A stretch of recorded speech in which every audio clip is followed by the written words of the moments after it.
So, hello everyone, welcome back to my YouTube channel. This is Richa pursuing MSc Physics from Delhi University. So, last के कुछ videos में हमने काफ़ी questions cover कर लिए थे अपने CUET और मैं आपको जो मेनली आपकी सेंट्रल यूनिवर्सिटीज़ के PYQs हैं वो उसमें से जो क्वेश्चंस अच्छे लग रहे हैं क्वेश्चंस वही वाले करवा रही हूँ मैं आपको. आज की इस वीडियो में हम 8 मोर क्वेश्चंस कवर करेंगे. अगर आपको कोई हेल्प चाहिए या कोई भी स्टडी मटेरियल चाहिए तो आप विदाउट एनी हेजिटेशन आप मुझे मेल कर सकते हैं या आप मेरे टेलीग्राम चैनल को भी ज्वाइन कर सकते हैं. वहाँ पे भी मैं आपका रिप्लाई कर दूंगी.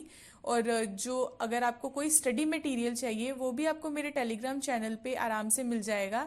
टेलीग्राम चैनल का लिंक मैं आपको डिस्क्रिप्शन बॉक्स में प्रोवाइड कर दूंगी. और अगर आपको कोई भी वीडियो अच्छी लगे या फिर आपको कोई भी डाउट हो तो आप कमेंट सेशन में कमेंट करके ज़रूर बताएं मुझे.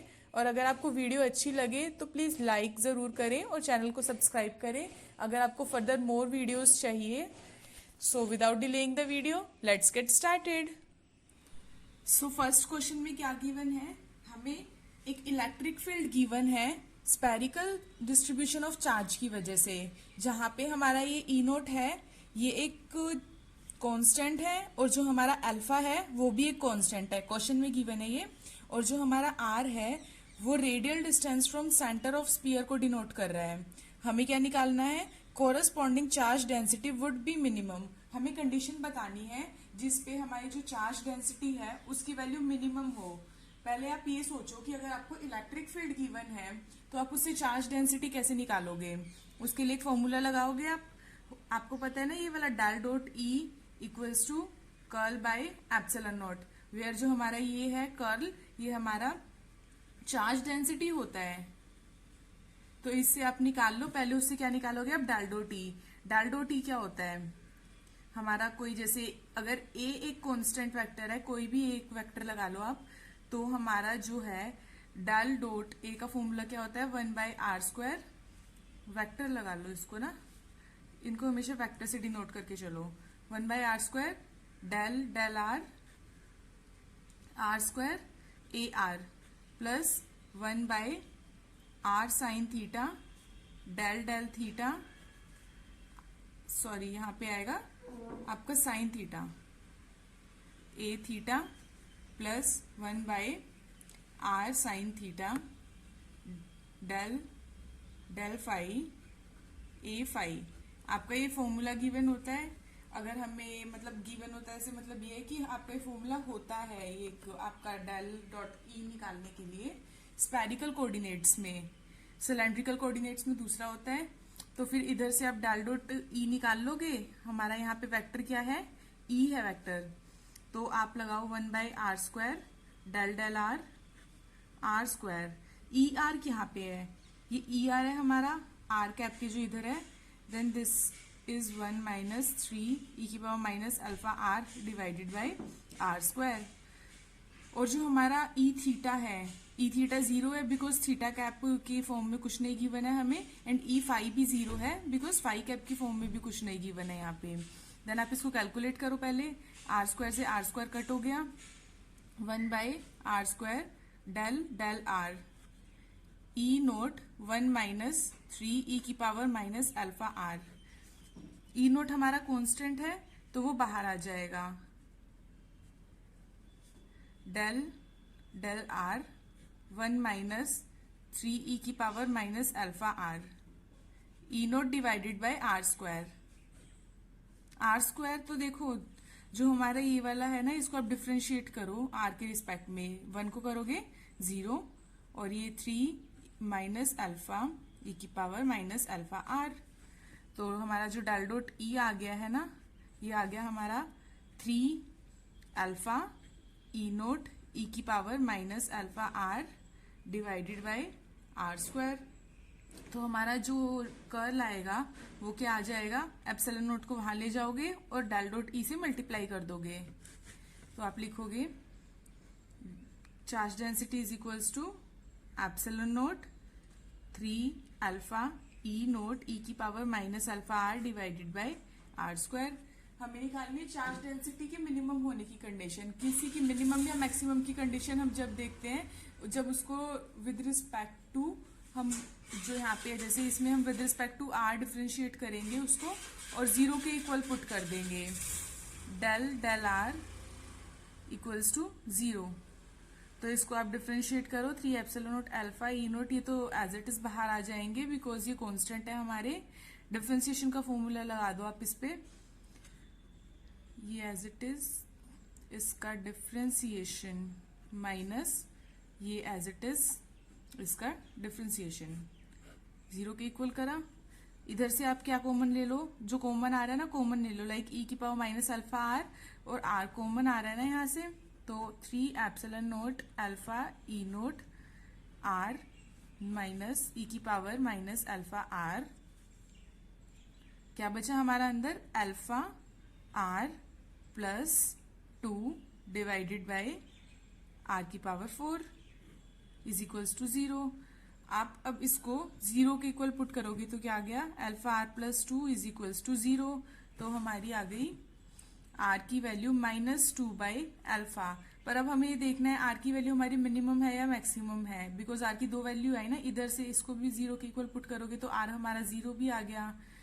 तो आप इसको अब डबल डिफ्रेंशिएट करो, d2r del square R divided by del R square is equals to, ये रही हमारी इक्वेशन, ये रही। इसको आप डबल डिफ्रेंशिएट करो, ये तो आपके कांस्टेंट है एज इट इज बाहर आ गए,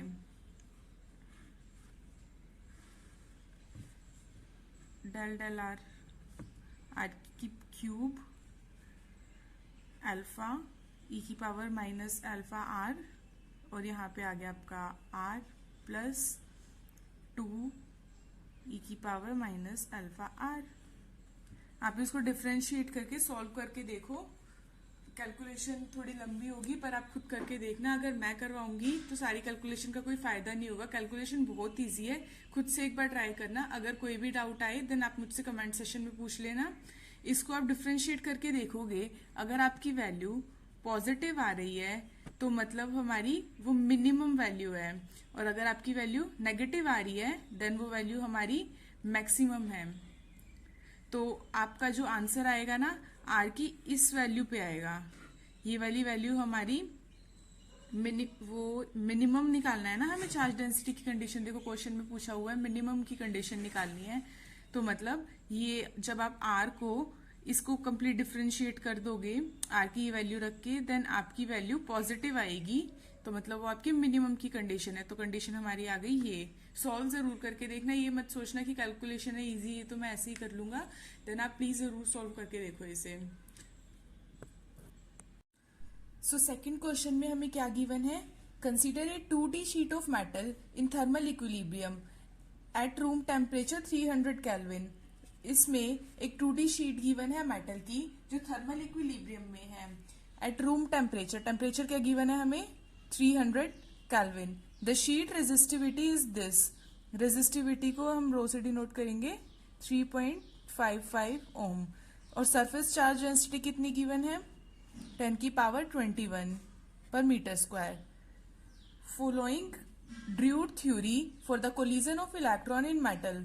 ड्रूड थ्योरी के अकॉर्डिंग हमारा फॉर्मूला क्या होता है, जो हमारा होता है ये sigma is equals to N E square tau divided by M. जो हमारा सिग्मा होता है ये होती है कंडक्टिविटी, एन होता है नंबर ऑफ इलेक्ट्रॉन्स, मतलब जो हमारी चार्ज डेंसिटी गिवन होती है, सरफेस डेंसिटी ऑफ इलेक्ट्रॉन है ना, ये हमारा एन है। ई इलेक्ट्रॉन के ऊपर charge, t relaxation time, and m mass of electron. तो ये सब होता है हमारा। तो जो अब हम ये इसमें वैल्यू पुट करके देखेंगे, हम यहाँ से टो की वैल्यू निकाल लेंगे, m sigma divided by n E square. तो ये आ गया मास कितना होता है इलेक्ट्रॉन का।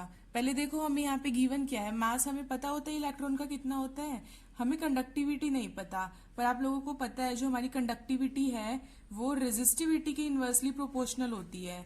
तो मैं सिग्मा को 1/ρ लिख सकती हूँ। तो अब हमें रो भी पता है, एम भी पता है, एन भी पता है और ई भी पता है, तो सीधा हम टो निकाल लेंगे यहाँ से। बेसिकली हम टो क्यों निकालेंगे अभी आपको आगे पता लगेगा। मास होता है इलेक्ट्रॉन का 9.1 इंटू 10 की पावर -31, जो हमारा रो गिवन है वो है 3.55, और एन की वैल्यू है हमारी 10 की पावर 21, और इलेक्ट्रॉन पे चार्ज तो आपको पहले ही पता है कितना होता है, वो तो मेरे को लिखने की जरूरत नहीं है, फिर भी चलो मैं लिख ही देती हूँ। अब देखो, आप जब इसको सोल्व करोगे कैलकुलेट करके आपकी वैल्यू आएगी 1.6 इंटू 10 की पावर -14 सेकेंड। अब हमें निकालना क्या है बेसिकली क्वेश्चन में, उसने बोला है मीन फ्री पाथ निकालना है इलेक्ट्रॉन का।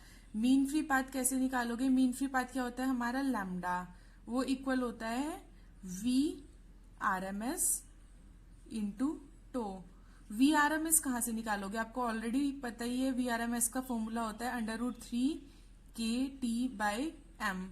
के हमारा होता है यहाँ पे बोल्ट्जमैन कांस्टेंट, और जो T टेम्परेचर, M मास, इन सब की वैल्यू आप पुट कर दो कि टेम्परेचर क्वेश्चन में गिवन होता है, K की वैल्यू आपको पता है, M की वैल्यू पता है। इसको सोल्व करके आपकी अप्रोक्सीमेट वैल्यू निकलेगी अबाउट 10 की पावर 5।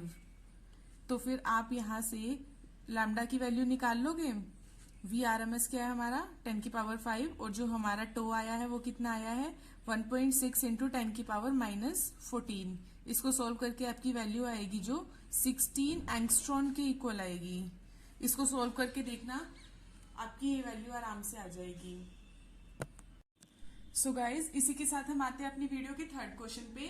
थर्ड क्वेश्चन में हमें बेसिकली क्या गिवन है, 2 points seen as white dots are 1 millimeter apart on a black paper।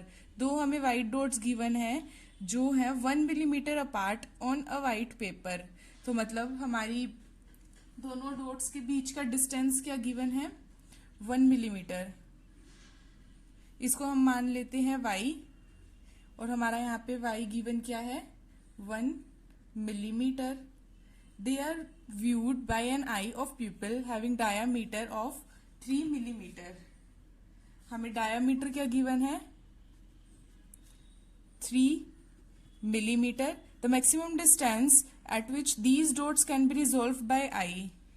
हमें निकालना है मैक्सिमम डिस्टेंस, इन दोनों के बीच में कुछ ना कुछ एंगल भी होगा, और हमें निकालना है ये वाला डिस्टेंस d। आप डायामीटर को ना स्मॉल d से डिनोट कर लो, या तो वरना आपको कंफ्यूजन हो जाएगी।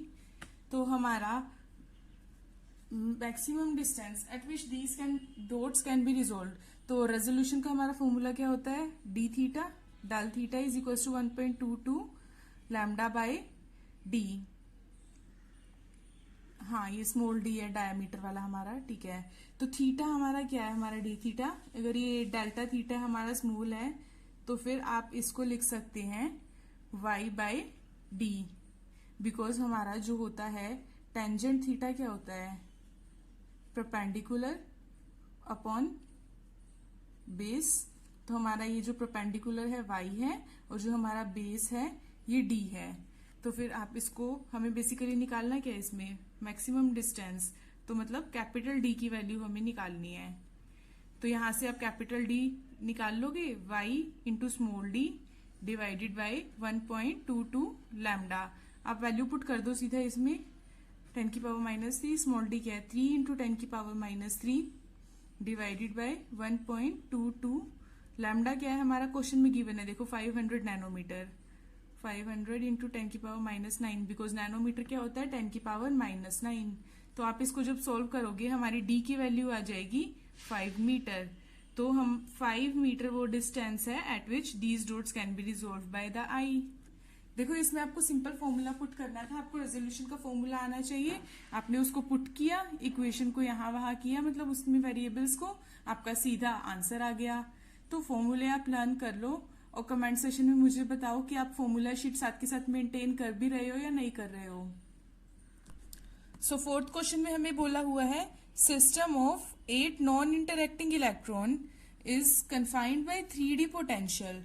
देखो, पोटेंशियल जब हमें आता है हार्मोनिक ऑसिलेटर वगैरह, तो फिर उसमें हमें फॉर्मूला लगाना होता है एनर्जी का n+1/2 h कट ओमेगा। तो हमें 3D पोटेंशियल बोला हुआ है, तो फिर हमें निकालना क्या है बेसिकली 3D है। तो आप ये फॉर्मूला लगाओगे एनर्जी का nx+1/2 h cut omega plus ny+1/2 h cut omega plus nz+1/2 h cut omega. तो इसको आप ऐसे लिख सकते हो nx, इसको कंबाइन कर लो ना पूरी इक्वेशन को। सोल्व करके आप ऐसे लिख दोगे। हमें बेसिकली कितने इलेक्ट्रॉन गिवन है, 8 इलेक्ट्रॉन गिवन है इस क्वेश्चन में। हमें ग्राउंड स्टेट एनर्जी निकालनी है। आपको पता है एक एनर्जी स्टेट में 2 इलेक्ट्रॉन से ज्यादा नहीं हो सकते हैं। देन हमें इसमें जो है nx plus ny plus nz की एनर्जी स्टेट्स के अकॉर्डिंग वैल्यू लिखते जाओ। क्या क्या हो सकती है देखो, या तो वो होगी मतलब nx ny एंड nz, या तो तीनों की वैल्यू 0 होगी, या फिर एक की वैल्यू 1 0 0, या हो सकती है 0 1 0 0 0 1। देखो 2 इलेक्ट्रॉन है हमारे जो इस स्टेट में आ जाएंगे, 2 इलेक्ट्रॉन है इस स्टेट में, 2 इलेक्ट्रॉन इस एनर्जी स्टेट में और 2 इलेक्ट्रॉन इस एनर्जी स्टेट में आ जाएंगे। तो कितने हो गए हमारे, 8 इलेक्ट्रॉन आ गए, 2 4 6 8, 8 इलेक्ट्रॉन्स आ चुके हैं हमारे इसमें। तो फिर आप लिखोगे 2 इलेक्ट्रॉन्स है वो आएंगे 0 प्लस 0 प्लस 0 प्लस 3/2 वाली एनर्जी स्टेट में।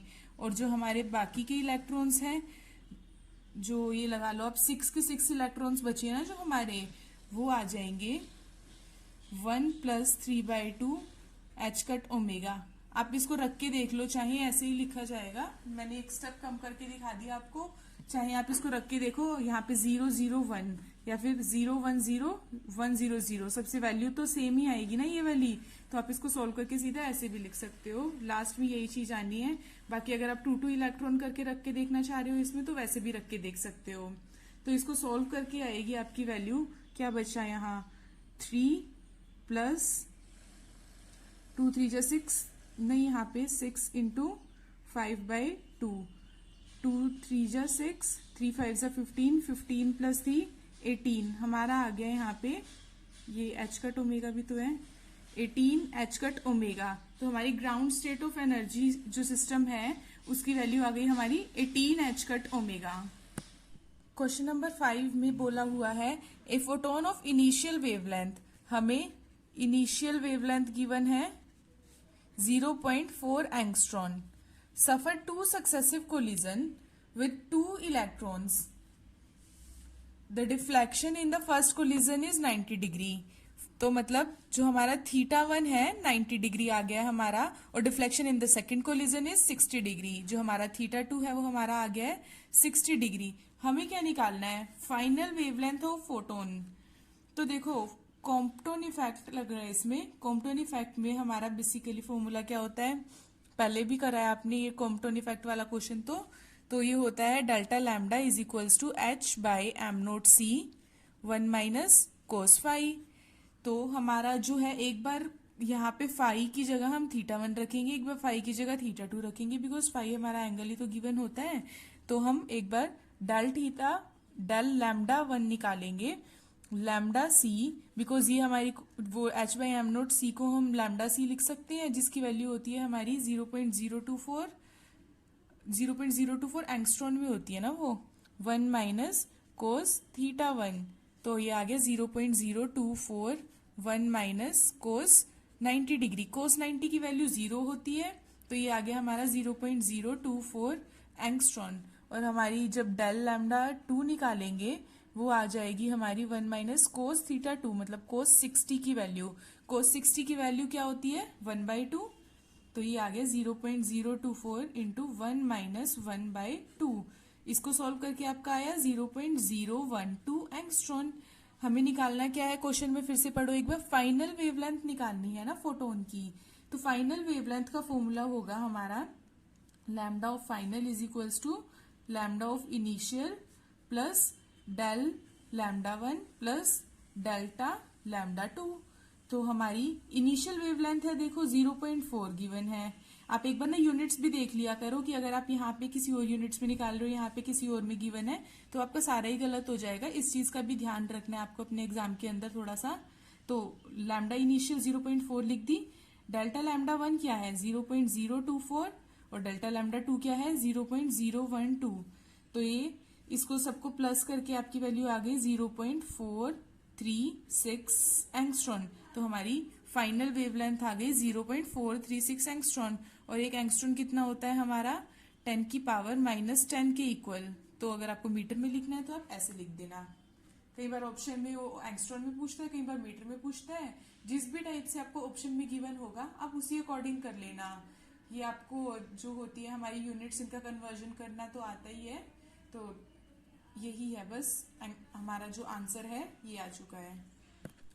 सो क्वेश्चन नंबर 6 में कहा गया है a monochromatic electromagnetic wave in vacuum is incident normally on a substance of refractive index 1.5। एक मोनोक्रोमेटिक लाइट है, हमारी इलेक्ट्रोमैग्नेटिक वेव है बेसिकली, जो वैक्यूम में थी और उसको नॉर्मली इंसिडेंट किया गया है एक सब्सटेंस पे जिसका रिफ्रैक्टिव इंडेक्स 1.5 है। मतलब जो एक वेव है हमारी इलेक्ट्रोमैग्नेटिक यहां से यहां जा रही है और हमारा इधर वैक्यूम है तो उसका रिफ्रैक्टिव इंडेक्स 1 आ गया, और जिस मीडियम में जा रही है उसका रिफ्रैक्टिव इंडेक्स 1.5 है। हमें निकालना क्या है, ratio of magnitude of electric factor which is reflected to that of incident wave.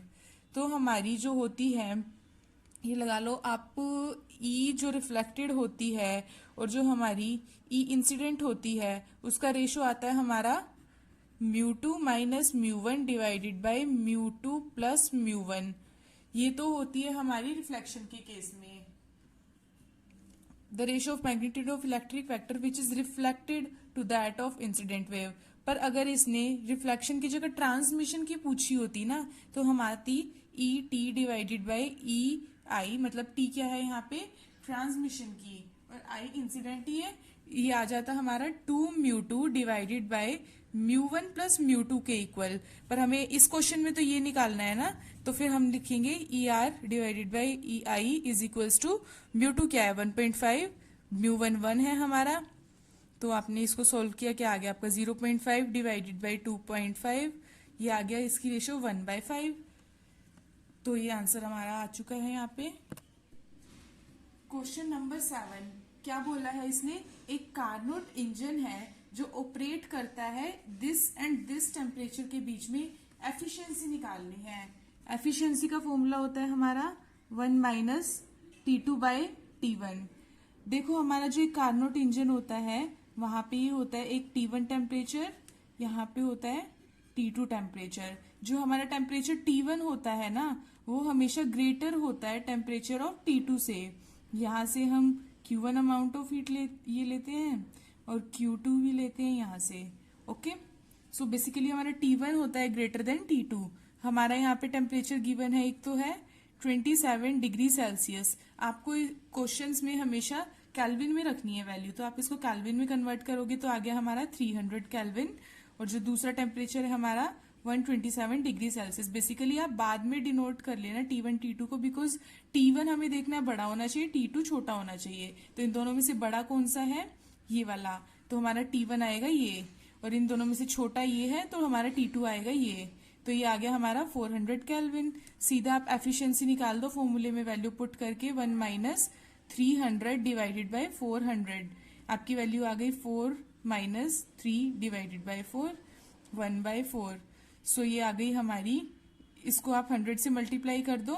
अगर आपको परसेंटेज में निकालनी है तो एफिशिएंसी आ गई आपकी 25% एफिशिएंसी। तो हमारा जो कार्नोट इंजन है वो 25% एफिशिएंट है। सो आज की वीडियो के लास्ट क्वेश्चन में क्या बोला हुआ है, area of Carnot engine on TS diagram represent. Carnot engine का एरिया होता है जो हमारा टीएस डायग्राम पे क्या रिप्रेजेंट करता है, work done on in a cycle. आपको पता है कि वर्क डन ही रिप्रेजेंट करता है साइकिल में जो हमारा एरिया गिवन होता है वो। सो आज के लिए बस इतना ही, मिलते हैं नेक्स्ट वीडियो में। अगर आपको कोई भी डाउट हो या आपको कोई भी PYQ चाहिए देन आप मेरा टेलीग्राम चैनल ज्वाइन करो, आपको वहां पे सब कुछ फ्री में अवेलेबल हो जाएगा। वीडियो अच्छी लगी तो वीडियो को लाइक करो, चैनल को सब्सक्राइब करो। मिलते हैं नेक्स्ट वीडियो में, टिल देन बाय।